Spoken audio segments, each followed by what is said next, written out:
Let the earnings begin. We've got an alert now on Texas Instruments. It's surging. And after hours, Josh Lipton with the results. Josh.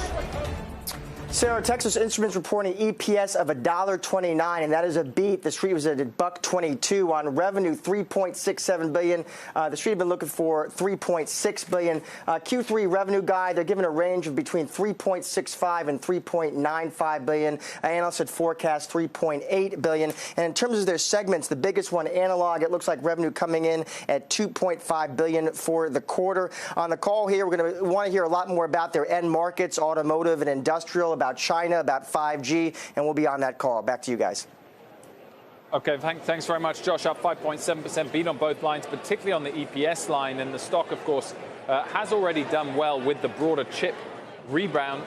Mike, this suggesting that rebound was not overdone at all. No, not in the short term, although keep in mind, we are rallying to highs on the semiconductors with year-over-year declines in revenue.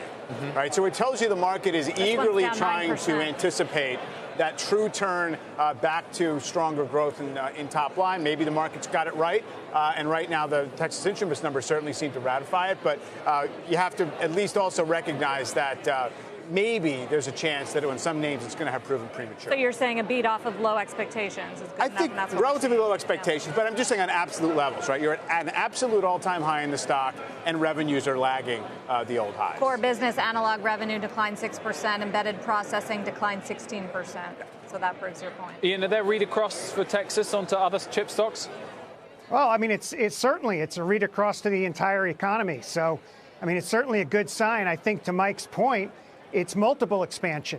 I mean, the earnings were pretty good and they were in line. It wasn't anything, great, but you're going to continue to get multiple expansion as long as there's no other alternative.